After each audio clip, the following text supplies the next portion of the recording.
Amém, irmãos, graça e paz. Graças a Deus por mais esta quarta-feira, dia 10 de junho de 2020, quarto dia da semana. Ainda estão faltando alguns dias para o meio do ano, né? O meio do ano será no dia 30 de junho ou 1º de julho. Então hoje nós vamos examinar um texto do Antigo Testamento que está em Números capítulo 16. Lembrando o seguinte, que apesar de nós estarmos no Antigo Testamento, e hoje eu vou pregar no Antigo Testamento, lembrando que Paulo diz: tudo que antigamente foi escrito para o nosso ensino foi escrito, para que pela paciência e consolação das Escrituras tenhamos esperança. E também que esse livro de Números faz parte da peregrinação de Israel no deserto durante os 40 anos, e creio eu que os 40 anos de peregrinação é uma figura da caminhada da igreja na terra. Então, Números capítulo 16 é um capítulo grande, ele tem 50 versículos. E aí eu dei uma estudada nesse capítulo e eu deixo aqui alguns pontos aqui. Então começa dizendo o seguinte: e Corá, filho de Izar, filho de Coate, filho de Levi, tomou consigo a Datã e a Abirão, filho de Eliabe, e a On, filho de Pelete, filho de Ruben. E levantaram-se perante Moisés com 250 homens dos filhos de Israel, maiorais da congregação, chamados à assembleia, homens de posição. E se congregaram contra Moisés e contra Arão. E lhes disseram: basta-vos, pois, que toda a congregação é santa, todos são santos, e o Senhor está no meio deles. Porque, pois, vos elevais sobre a congregação do Senhor? Então, o primeiro ponto que eu quero aqui comentar é que alguns líderes se rebelaram contra Moisés. E é bom examinarmos as características desses líderes, porque elas estão bem aí detalhadas no texto, né? Esse Corá, que algumas traduções dizem Coré, aqui está Corá nessa aqui, né? Ele é da tribo de Levi. E o Datã e Abirão, pelo que parece aqui nesse versículo primeiro, são da tribo de Ruben. Cada uma dessas tribos tem uma distinção. Então o Corá, que era da tribo de Levi, ele era um levita, portanto, né? Um levita, que era a tribo separada especialmente para servir no culto a Deus, né? Era o serviço sagrado, essa tribo de Levi. Eles eram então levitas. E esse Datã e Abirão, que aparentemente era da tribo de Ruben, a distinção de Ruben era que Ruben era o primogênito de Israel, né? Ruben, o primogênito. Depois perdeu a primogenitura, mas a princípio ele era o primogênito. E aí, então nós vemos as características aqui, é que eles conseguiram influenciar, diz aqui, maiorais da congregação, homens de posição. Então, todos eram líderes. Mas para compreender melhor isso aqui, nós temos que entender que a constituição do povo de Israel no Antigo Testamento tinha 3 categorias de pessoas. Eram, em primeiro lugar, o povo, né? O povão. O povo, né? Então, daí que deriva a palavra leigos, né? Era o povo. Laos, no grego é Laos, o povo, é o povão. Em segundo lugar, tinha os levitas. Os levitas que eram da tribo de Levi e que eram separados para servir no culto. Eles eram como assim, os trabalhadores braçais do culto. E em terceiro lugar, né, no topo da pirâmide estavam os sacerdotes. Os levitas eram da tribo de Levi. E os sacerdotes também eram da tribo de Levi. Só que os sacerdotes, eles eram especificamente da família de Arão. Arão era o sumo sacerdote. Então, só os filhos de Arão podiam ser sacerdotes. Então, cada qual na sua. Se nós formos olhar no Novo Testamento, é a mesma coisa, né? No Novo Testamento, muda os nomes das funções, mas o serviço é praticamente o mesmo. Então, Filipenses, por exemplo, Paulo começa cumprimentando. Vamos ler aqui no texto, para a gente não citar erradamente. Mas Filipenses, capítulo 1, Paulo diz assim: Paulo e Timóteo, servo de Jesus Cristo, a todos os santos em Cristo Jesus. Todos os santos é o povão, a igreja, que estão em Filipos. Aí diz assim, em Filipos, com os bispos e diáconos.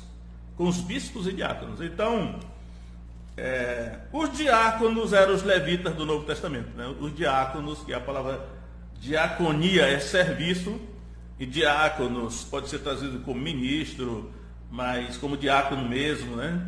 Transliterado, o trabalhador, mas era os levitas do Novo Testamento, o pessoal que fazia o trabalho braçal. E aí, aqui aparece bispo, né? Bispo, creio eu, na minha concepção, é sinônimo de presbítero e de pastor. Algumas denominações fazem distinção, mas eu não vejo essa distinção, né? Os bispos e os presbíteros eram os pastores da igreja. E então, o povão é o povão, né? Não tem nenhuma, diga assim, povão, não é com nenhum uma concepção pejorativa, né? Conotação pejorativa, não, é porque é o povo. Aí tem a maior responsabilidade, são os levitas ou os diáconos, sobe mais, e no reino de Deus é assim. Não são todos iguais, né? Você vai dizer que todos são iguais, isso é ilusão. Mas quanto mais a pessoa sobe na hierarquia, ela tem maior responsabilidade, vai ser exigido mais, porque a quem muito é dado, muito será cobrado. E também a autoridade. Quem é mais colocado acima tem maior responsabilidade, mas também tem mais autoridade. Então, os levitas. Depois tem os sacerdotes, que estão no nível aqui dos bispos, que são os ministros da palavra. Tanto no Antigo Testamento, né? Inicialmente, quando não estava bem organizada essa questão da palavra, eles eram mais encarregados do altar, os sacerdotes, né? Dos sacrifícios. Mas, à medida que vai caminhando para o final do Antigo Testamento, eles eram encarregados da palavra, o ensino da palavra.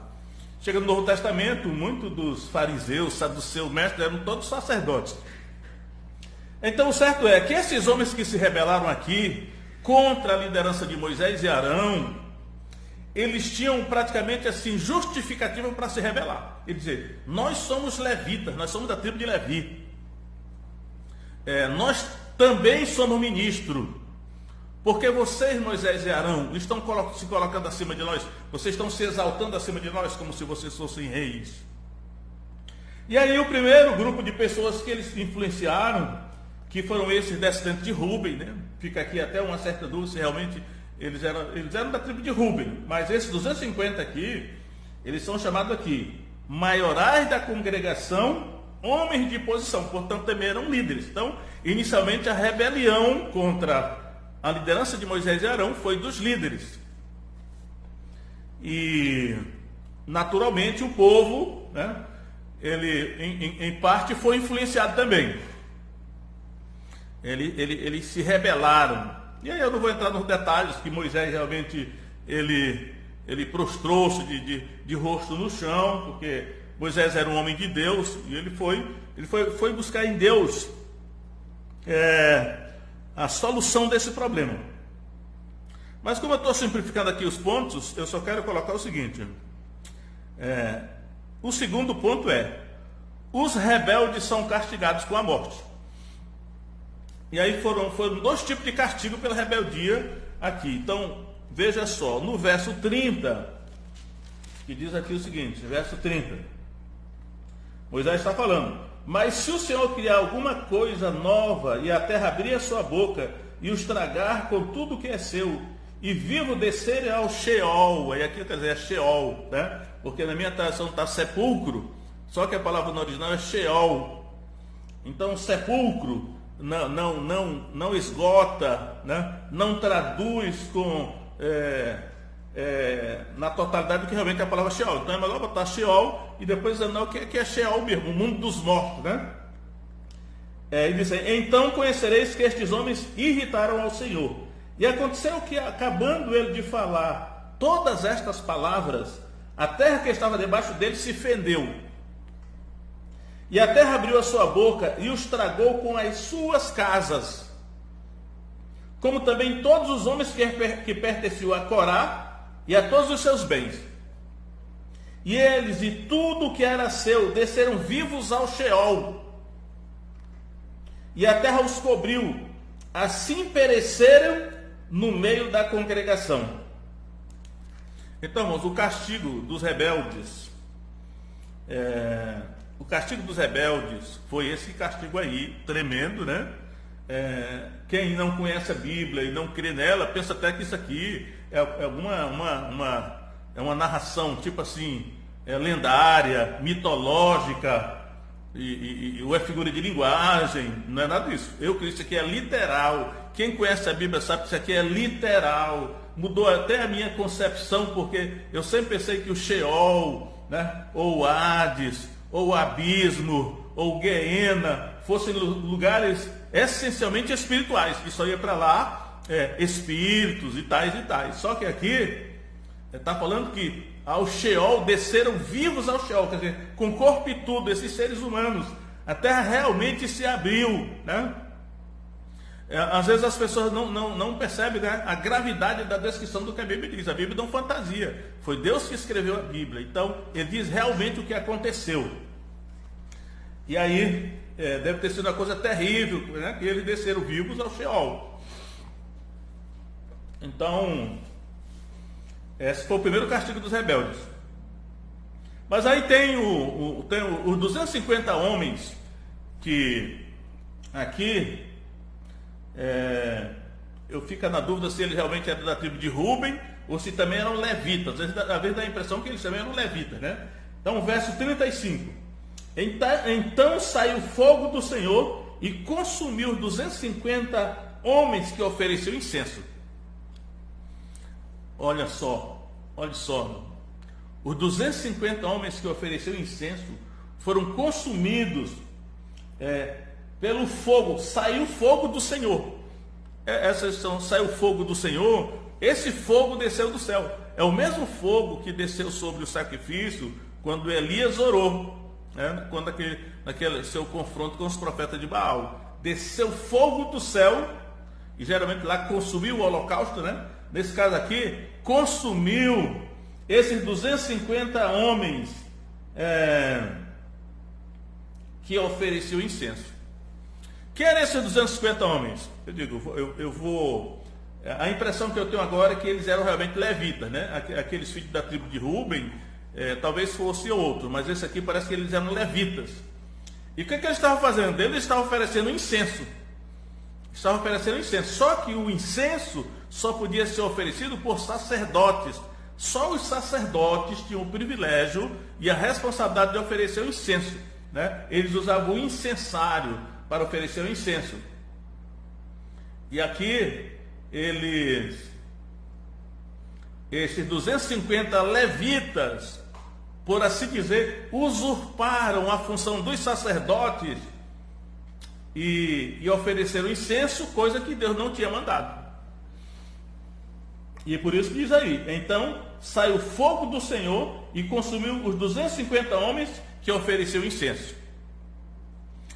Então, por enquanto nós estamos vendo aí o castigo que veio por causa da rebeldia e o preço o título dessa mensagem, né? O título desse sermão, o título desse ensino é o preço da rebeldia. Esses homens, Coré, Datã e Abirão, com todas as suas famílias e com tudo que possuíam, eles foram engolidos pela terra e desceram vivos ao Sheol. E os 250 levitas que usurparam a função dos sacerdotes e estavam oferecendo incenso sem estar autorizados por Deus, foram consumidos pelo fogo que desceu do céu. Então saiu o fogo do Senhor e consumiu 250 homens que ofereciam incenso. Uma coisa muito a igreja hoje, nós precisamos refletir sobre isso, né? Porque eu percebo que em virtude de um evangelho um tanto quanto assim humanista, adocicado, muita gente não conhece Deus, né? Não, mas isso é do Antigo Testamento. Só que se você pensar que é do Antigo Testamento, no Novo Testamento tem também o caso de Ananias e Safira, né, que foram mortos de maneira semelhante. E também tem o caso de 1 Coríntios 11:30, onde Paulo diz assim: porque estavam celebrando a ceia do Senhor de maneira incorreta, ele diz, por causa disso, muitos de vós estão fracos e doentes, e muitos que já dormiram, ou seja, morreram. Então, o mesmo Deus do Antigo Testamento é o mesmo Deus do Novo, né? E apesar de que Deus é amor, mas muitas vezes ele mostra o amor dele e a misericórdia disciplinando ou castigando, né? Determinados pecados. E nesse caso aqui era rebeldia. Agora, vamos ver aqui. Eu vou pular vários detalhes do texto, e vou agora para o versículo 41. Aí diz assim, né? Parece que diante desse exemplo, né, da manifestação da ira de Deus, era de se esperar que o povo todo se amedrontasse, né, se emendasse, temesse a Deus, mas não foi o que aconteceu. E isso é muito importante, porque hoje não é diferente, né? Por mais que haja manifestação da disciplina de Deus, da ira de Deus, muita gente assim mesmo não teme a Deus. Foi o que aconteceu aqui. Verso 41. Mas no dia seguinte, toda a congregação dos filhos de Israel murmurou contra Moisés e contra Arão, dizendo: vós matastes o povo do Senhor. Então veja aí a insensatez do povo. Eles atribuíram a Moisés e a Arão a morte daqueles 250 levitas e a morte da família de Coré, Datã e Abirão, ou Corá, Datã e Abirão. Então eles atribuíram a Moisés e a Arão: vós matastes o povo do Senhor. Não sei como é que eles foram chegar a essa conclusão, né? Porque é claro que não foram nem Moisés nem Arão. No máximo, Moisés orou, né? Ou até profetizou, né, sobre esse negócio aí, mas foi Deus que fez. E aqui, ou seja, o povo agora, diz aqui, ele murmurou, né? O povo, no dia seguinte, toda a congregação dos filhos de Israel murmurou. O pecado agora era de murmuração. Murmuração, né? Que, principalmente aqui no livro de Números, fala muito de murmuração do povo de Deus. E hoje eu acredito que não seja diferente, né? Murmurar, falar mal, atribuir a culpa ao líder, quando na verdade não era culpa dele, era Deus que estava agindo aí. Mas o povo murmurou. Aos nossos olhos parece uma coisa assim, simples, né? Não, mas murmurar é uma coisa simples, falar mal, né? Alguns chamam assim maledicência, né? Mas eu só quero destacar aqui o seguinte: a atitude de rebeldia, naquele primeiro caso, foi dos líderes. Eles tinham status, eles eram levitas, ou então era da tribo de Rúben, que era o primogênito. Eles eram homens de destaque no meio do povo, então eram homens de posição, eram líderes. Então, aqueles que morreram lá foram os líderes e as suas famílias. Agora aqui foi o povo, agora foi o povo todo, né? Ou povão, por assim dizer, sem nenhuma conotação pejorativa para chamar de povão, né? E aí, eu vou mostrar aqui o que aconteceu agora, qual foi o castigo agora. Vamos lá. Verso 46. E disse Moisés a Arão: toma o teu incensário. Agora, o incensário é para oferecer o incenso. E o incenso era só sacerdote podia oferecer incenso. E aí Moisés diz, né? Põe nele fogo do altar, deita incenso sobre ele, vai depressa à congregação e faz expiação por eles, porque grande indignação saiu de diante do Senhor. Já começou a praga. Agora foi uma praga. Uma praga, uma peste, ou um vírus, uma epidemia, aqui no caso era epidemia, né? Já que não era o mundo todo. Já começou a praga. O castigo agora que veio de Deus foi uma praga, uma peste, uma doença, uma epidemia. E tomou o Arão, como Moisés tinha falado, e correu ao meio da congregação, mas eis que já a praga havia começado entre o povo, e deitou incenso nele, e fez expiação pelo povo. Quem fez expiação agora foi Arão. Ele tinha legitimidade, porque ele era sacerdote, na verdade, ele era sumo sacerdote, e ele podia oferecer o incenso e fazer expiação, uma espécie de mediação, né? Quando eu penso assim na questão da tipologia, a impressão que eu tenho é que o incenso, ele tipifica a oração. Não que os crentes do Novo Testamento não devam orar, todos podem orar, porque no Novo Testamento todos são sacerdotes, né? Aquela tese da Reforma Protestante de que o sacerdócio universal de todos os crentes é verdadeira. Todos são sacerdotes do Novo Testamento, só que não é o sacerdócio levítico, nem o sacerdócio araônico do Antigo Testamento, mas é o sacerdócio de Melquisedeque, uma outra ordem sacerdotal, onde todos são sacerdotes, mas nem todos os sacerdotes são iguais, né? Até penso assim, no Novo Testamento aparece assim, os principais sacerdotes. Se tinham os principais sacerdotes, é porque tinham os sacerdotes também de uma categoria inferior. Continuando aqui em Números 16:48. E estava em pé entre os mortos e os vivos, e cessou a praga. Cessou a praga pela a mediação de Arão, que ofereceu incenso, né? E os que morreram daquela praga foram 14.700. Olha aí o castigo, né? Fora os que morreram pela causa de Corá. Lá tinha 250 levitas, mais a família daqueles 3 lá, líderes, que haviam morrido daquela maneira, né? Então nós vemos aqui que os castigos que foram usados aqui por Deus para reprimir essa rebeldia do povo foi... Eu acho que é muito difícil repetir aquele negócio hoje, né? Que a terra se abriu e eles vivos desceram ao Sheol com tudo que tinham. Depois desceu o fogo do céu e consumiu 250. Não sei se hoje Deus vai fazer isso novamente ou não, mas não duvido nada. Agora a praga, essa praga que é uma peste, isso aqui, sempre houve, né? Eu acho que é uma coisa que Deus sempre vai usar. Quem sabe se não está usando hoje, né? Ele diz assim: e voltou Arão a Moisés à porta da tenda, e voltou Arão a Moisés à porta da tenda da congregação, e cessou a praga. Ele termina dizendo novamente e repete, né? E cessou a praga. Mas o que eu quero ainda ressaltar aqui é o seguinte: a exclusividade do sacerdócio. Quem conhece o Antigo Testamento sabe muito bem do zelo que Deus teve e tinha. Sacerdote era sacerdote. E repetidamente diz assim: o estranho que se aproximar será morto. Ou seja, o ministério sacerdotal era exclusivo da família de Arão. Só os filhos de Arão podiam ser sacerdotes. E era proibido, sob pena de um castigo mortal desse aí, alguém se intrometesse para querer ser sacerdote, né? E vários hereges do Antigo Testamento, Jeroboão, filho de Nebate, que começou a divisão das tribos, entre 10 e 2, ele fez um santuário entre Betel e Dan, e ele elegeu sacerdotes que não eram da família de Arão. Isso foi um dos motivos que todo o Antigo Testamento fala repetidamente sobre essa questão aí.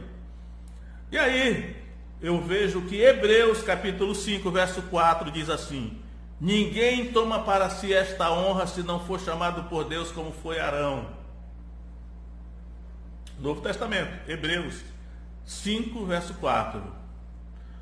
E aí, ele já está ali, já para falar do sacerdócio de Melquisedeque, né? E muitas vezes nós mesmos, na igreja evangélica, falando da igreja evangélica, Nós chamamos assim, a chamada ministerial, né? Antigamente era comum falar disso, a chamada ministerial. Apesar de que toda igreja é chamada por Deus, porque na verdade essa palavrinha chamada, quando nós vamos examinar no Novo Testamento, ela é repetida. Aqueles que Deus chamou, e aí coloca a iniciativa realmente da parte de Deus. É Deus que chama para serem salvos, chama para serem discípulos de Jesus. É Deus que chama, então todo mundo é chamado. Será que é isso que quer dizer assim? Muitos são chamados, mas poucos escolhidos? Só que tem uma coisa chamada ministerial. E a chamada ministerial é semelhante à do Antigo Testamento. Deus não chamou toda a igreja para ser pastor. Deus não chamou toda a igreja nem para ser diácono. Porque nós vemos lá em Atos capítulo 6, houve uma seleção rigorosa para a nomeação daqueles 7 diáconos. Imagine para ser pastor, ou para ser presbítero, que é a mesma coisa, sinônimo, o bispo. A relação de qualidades que está em 1 Timóteo capítulo 3, Tito capítulo 1, né? Num ele fala, né, que é necessário para ser presbítero, no outro para ser bispo. É pastor, porque a função deles é apacentar a igreja de Deus. Mas nós estamos numa época assim, hoje, né, que a teologia foi bagunçada, a eclesiologia foi bagunçada, e algumas pessoas desavisadas dizem: todo mundo é chamado, todo mundo pastoreia, todo mundo é ministro. Não, não é verdade não. Todo mundo é chamado sim para fazer alguma coisa, porque cada um recebeu um dom. E claro, se a pessoa recebeu um dom, ela tem algo a cumprir, pode ser chamado de ministério, mas especificando a atividade que cada um tem em relação ao seu dom, isso não é a chamada ministerial. A chamada ministerial do Novo Testamento é semelhante à do Antigo Testamento. No Antigo Testamento é porque o sacerdócio era hereditário. O do Novo, que não deve ser chamado de sacerdote, eu tenho visto algumas pessoas desavisadamente chamando os pastores de sacerdotes. Não é verdade, é errado chamar os pastores de sacerdotes. Eles não são sacerdotes, porque todo crente é sacerdote, portanto mediador, e tem uma função sacerdotal, mas no sacerdócio da ordem de Melquisedeque. Agora, chamada para ser pastor, presbítero, bispo, e aí as denominações até inventam outros nomes aí, a chamada para apacentar o rebanho de Deus, para cuidar da igreja de Deus, é uma coisa muito especial, é pessoal, uma minoria é chamada. Eu fico pensando, muita gente que não foi chamada para ser pastor, por ignorância ou por orientação equivocada dos seus mentores, está se metendo no ministério sem ter sido chamado, para o prejuízo delas mesmas e para o prejuízo do rebanho. Antigamente havia um exame se a pessoa realmente tinha características de que foi chamada para ser pastor. Não digo que a pessoa que foi chamada para ser pastor precisa ter ido para um ministério, para um seminário de teologia. Seria bom que fosse, né? Porque ninguém vai ser advogado sem ter cursado o curso de direito, ou médico, ou engenheiro, sem ter feito uma faculdade naquela direção. Então, é necessário que aqueles que foram chamados por Deus para ser pastor se preparem, não necessariamente num seminário de teologia. Sabemos que vários, mas é uma exceção, são autodidatas, né? Porque mais receberam de Deus o dom. Então, aí é o que eu quero dizer: os que se rebelaram contra Moisés e Arão, que eram os legítimos sacerdotes. Creio que Moisés era até mais do que sacerdote, porque ele era irmão de Arão, que era o sumo sacerdote, mas na autoridade ministerial, Moisés estava acima de Arão. Moisés é uma exceção, né? Então hoje não é diferente. E aí o que eu quero dizer esse nivelamento de todos os ministérios que hoje é praticado por alguns, ou até por muitos, né? É um erro perigoso. Porque na mente do homem natural é assim: quanto mais gente fazendo a obra, melhor. Isso é a mente do homem natural. Mas no ensino da palavra de Deus, só aqueles que Deus chamou. E aí, 1 Coríntios capítulo 9, o apóstolo Paulo vai dizer que, e aí ele vai citar lá o exemplo, 1 Coríntios 9:13, eu acredito, ele vai citar lá o exemplo de que, sobre o sustento ministerial, ele vai dizer, e ele vai se referir indiretamente aos levitas e aos sacerdotes, aqueles que fazem o serviço sagrado, eles vivem do serviço sagrado, né? E aqueles que servem ao altar, eles vivem do altar, ou seja, está se referindo aos levitas e aos sacerdotes do Antigo Testamento. Aí ele diz assim: assim também ordenou o Senhor aos que anunciam o Evangelho, que vivam do Evangelho.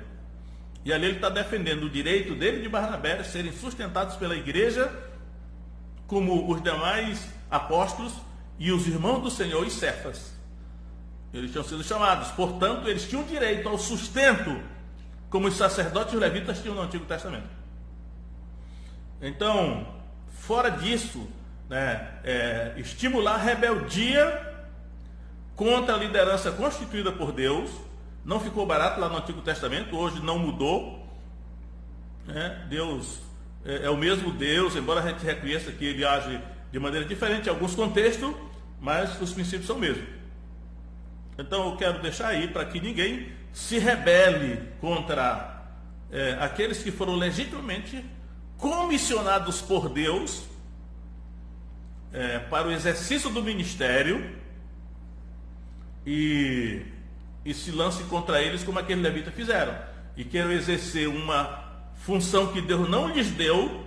Eu lembro que Spurgeon dizia assim: não entre no ministério se você pode viver fora dele.